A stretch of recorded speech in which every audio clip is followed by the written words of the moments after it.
Hello, this is Brian Rowe with Mythic MTG Tech doing a modern deck tech for the Black-Green Rock deck. This is an incredible deck. The PTQ season for Modern is just around the corner.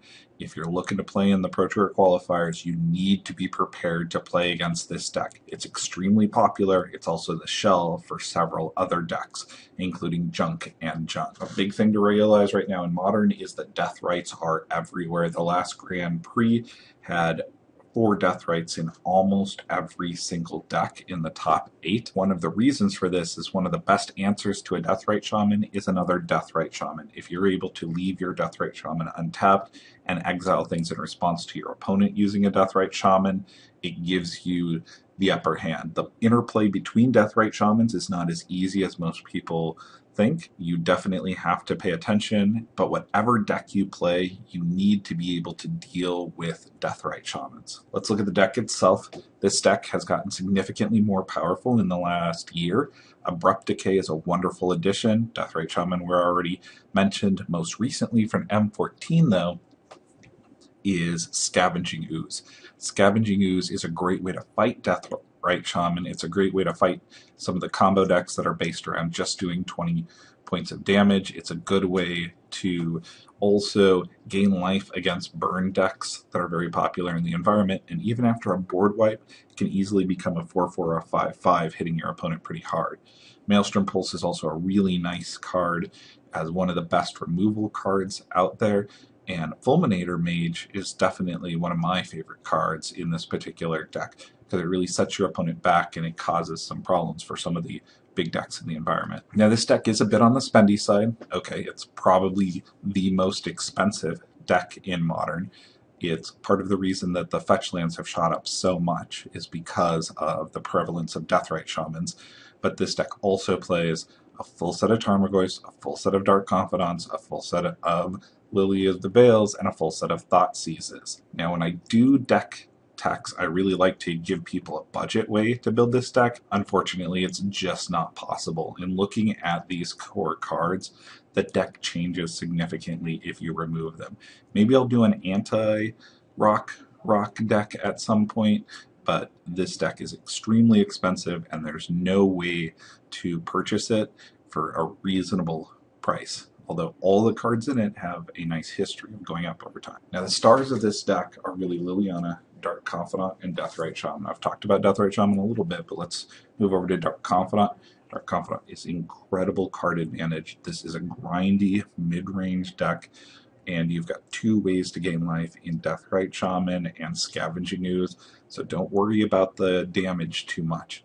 Liliana the Veil is also an amazing second turn, and with Deathrite, that's very, very possible, which just shuts down some of the combo decks and some of the control decks in the environment. This deck is full of anti-Deathrite cards. Scavenging Ooze is by far my favorite. Deathrites stop other Deathrites. Abrupt Decay is one of the best removals out there. And even cards like Disfigure make it into some builds of this deck. Sideboard to this deck has a lot of flexibility to it. You really need to pay attention to what your local metagame or what people around you are playing. You can add more combo hate in additional Thoughtseizes. One of the more interesting ones that I've seen recently, though, is Harmonize for the mirror match or for the match against Jund to be able to draw several cards. Shadow of Doubt is also a really nice one where you can catch opponents off guard. Creeping Corrosion has seen a lot of play recently where robots are popular. Phyrexian Arena I really like against control decks myself. Thrun the Last Troll is also just amazing against those control decks because very few of them are playing Terminus. But your options are all over the place. There's some great cards out there. You just need to pay attention to what's going on in your local environment. Now, if I was going to go in blind, I would definitely play the Harmonize 1 or 2 of in the sideboard, Thrun as a 1 or 2, and Creeping Corrosion as a 3 of, because that gives you some of the major archetypes that I know are going to be popular in this next year, and then splash in some of the other cards. Phyrexian Arena is just amazing. Anti-control, it gets you back in the game when they're just countering 1 card per turn. It also really works in the mirror match very well. Harmonize as I mentioned, is just incredible for anti-grindy decks, mid-range decks, because you're able to refill your hand and get back into the game in the mid-game. Most of your other cards here are just 1-for-1s, but this will allow you to accelerate past that point of the game grinding to a halt. I know this mage is a little bit expensive at this point. He's jumped up to about $30, but he is a huge benefit in this deck. I hope to see him reprinted maybe in the Commander deck, but he is really essential to stopping decks like Tron. When people are putting together their set of Urzas, you need to stop them before they're able to drop something like Karin or a Wormcoil Engine. If a Wormcoil Engine hits the board, it's very difficult for you to deal with. So the Mage lets you proactively, as early as turn 2, stop their combo lands from getting them to those ridiculous amounts of mana. This deck has several very good matchups. I really like playing this deck against things like Geist of St. Traft or combo decks where they need their cards, because you have so many ways to deal with the control cards that they have in their hand while also using a Liliana the Veil to eat away at their creatures in play or eat away at their combo pieces. This deck does have a few rough matchups.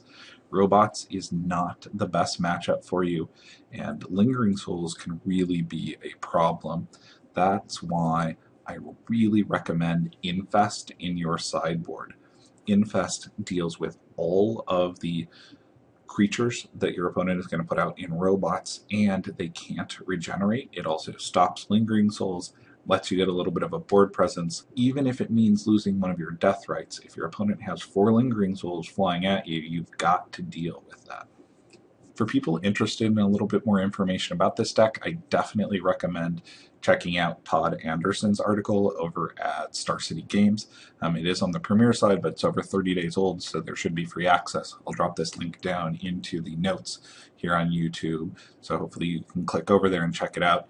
It's a very good article. He was one of the first people that I saw really writing about the power of Scavenging Ooze in this deck. Thanks, this has been Brian Rowe with Mythic MTG Tech doing a modern green-black rock deck tech.